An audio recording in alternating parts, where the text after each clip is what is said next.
Right? Doesn't help you much, right? But if you really want to change, most people are trying to change. Say they want to lose weight, they want to make money. They go, how do I do it? They look for the strategy. But I'd like you to think of 3 S's. Strategy is where most people go first. Like, how do I do it? So it's just starting out. Everything in life comes from intention. You must intend to increase these things. So through my life, I realize these things.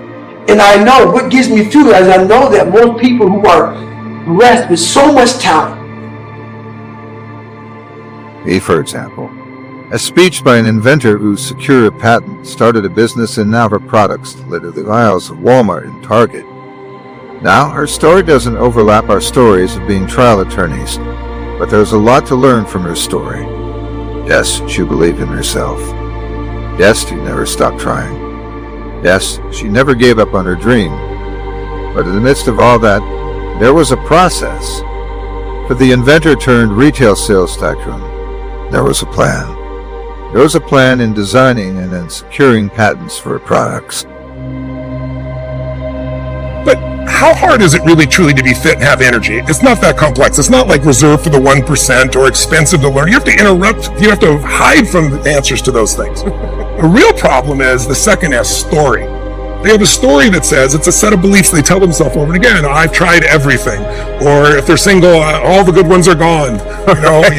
Whatever the story is. And if you tell yourself a story over and over again, so we convince ourselves. You always come up with a lousy story when you're in a lousy state. And so the number one thing I show people to do is how to change their emotional state. When you're feeling tired or frustrated, when you learn how to change your body so that you really feel excited and isn't fake, when you learn how to change your biochemistry, which is what I teach people to do, when you're upset with someone, do you ever notice how you can now remember everything that they've ever done that ever upset you, right? Yes. But when you're in love, what's wrong with life? I knew the general manager would be calling soon. I answered the phone. I said, hello? He said, Les, this is Mr. Klein. I said, I know. He said, Rock can't finish his program. I said, I know. He said, would you call one of the other DJs to come in? I said, yes, sir. I hung the phone up. I said, now he must think I'm crazy. I called my mom and my girlfriend, Cassandra. I said, y'all come out on the front porch, turn up the radio. I'm about to come on the air. I waited for about 20 minutes and I called him back. I said, Mr. Klein, I can't find nobody. He said, young boy, do you know how to work the control? I said, yes, sir. He said, go in there and don't say nothing here. I said, yes, sir. I couldn't wait to get in the control room and get old Rock out the way. I sat down at that turntable. I said, look out, this is BLB Triple P, Les Brown, your platter playing papa. There will never before me, and there will be none after me. Therefore, that makes me the one and only. What's wrong with anything? When you're in love, we have no money. Who cares? We're in love. So your emotional state controls the story you have about your life, and then your story determines whether you find a strategy, or even if you know the strategy, whether you really do it or not. When people say I tried, what they're really telling me is I have a story that says I should try this, but it's really not going to work. So I give it a half-reared attempt and it didn't work, and now I can tell people I tried. What you really got to do is learn to change your emotion, your state, change your story, and then you can find the strategy, or you can make the strategy to work. I constantly believe you got to feed your mind and challenge your body, because the mind-body works together. What stops people, as we said, is fear. Well, fear is physical. You feel it in your throat, your gut. But if you do something really physically strong on a regular basis, you develop a new emotional habit. And that emotional habit will get you to follow through and do things differently that people won't do. It's really not that complex. There are a few habits in your life that truly could change your whole life. I start every single day with this process called priming, training my brain to be in a peak state. Young and single and love to mingle, certified, bona fide, indubitably qualified to bring you satisfaction, a whole lot of action. Look out, baby, I'm your love man. I was hungry. We live in the greatest country in the world that gives us the opportunity to develop our greatness. Repeat out to me, please. Since greatness is possible, then being excellent is not enough. See, let me tell you what I mean by that. When you're operating at the level of excellence, you're doing that well the way you know you should have done it in the first place. But when you're pursuing your greatness, you don't know where that can go. You don't know where that can lead to. See, when Larry Bird walks on the court, or Michael Jordan, people don't pack stadiums to see them because they're excellent. They're going there to witness greatness, because any and everybody can't do that. See, you don't know what your limits are, so you want to act like you don't have any. I don't know what your goals are.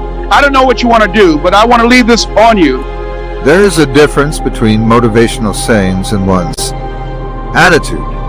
People who succeed believe in themselves. They believe in their ideas. They believe they can succeed. Do you need me to share with you famous quotes or inspirational songs or uplifting stories to get you to believe in yourself, to boost your confidence, to convince you to take the hill? You have to tackle any project as if you've already done it 1,000 times, and that you've already succeeded. But the circumstances simply have not caught up to the success yet. So I want you to become incredibly intentional at feeding your hunger level. Bringing the goal closer to you, repeating it over and over, makes you starving for it. And the more you can increase that state, the more you stay focused. Ironically, there's a connection between hunger and desperation and focus. They're related. So be intentional about them. The story I gave you about if, God forbid, a loved one or a child of yours was in an accident, can you imagine how focused you immediately become when something becomes that important to you, that desperate to you?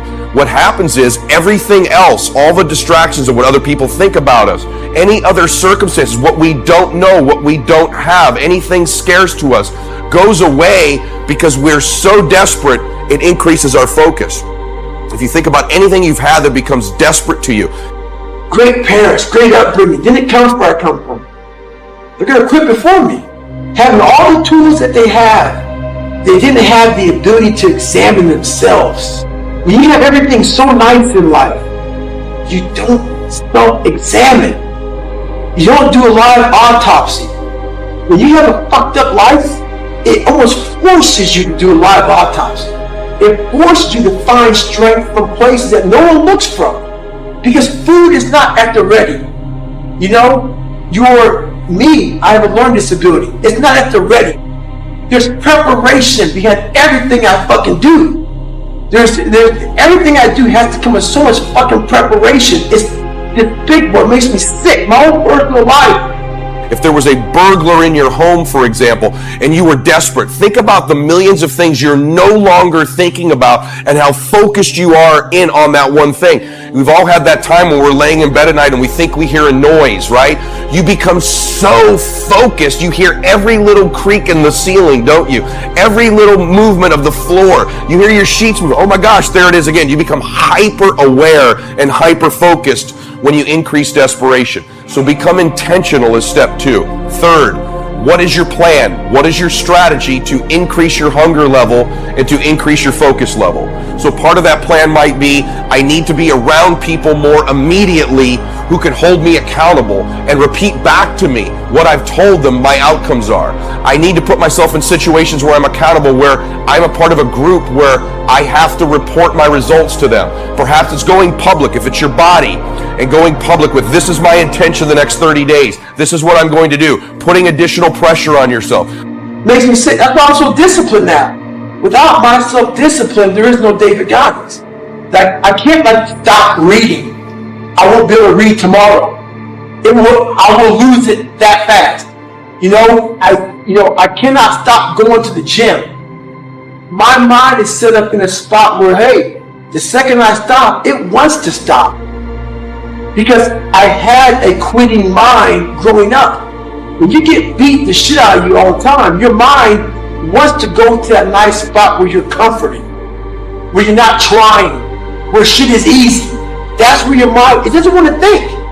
You have all these things in the mind, and the mind can only absorb so much shit. So all the pain it has to go through, it wants to push it away and say, let's not do that. So every day I'm fighting where the mind wants to go. People who succeed share this. Attitude. You have to believe in yourself, in your idea, in your plan, and in the process. Most every motivational book talks about this. How does the saying go, it's not your aptitude, but your attitude that determines your altitude? How often have you heard someone say that? Include it in a book? Reference it in a seminar? How about some permutation of that? But you say, I don't have that attitude.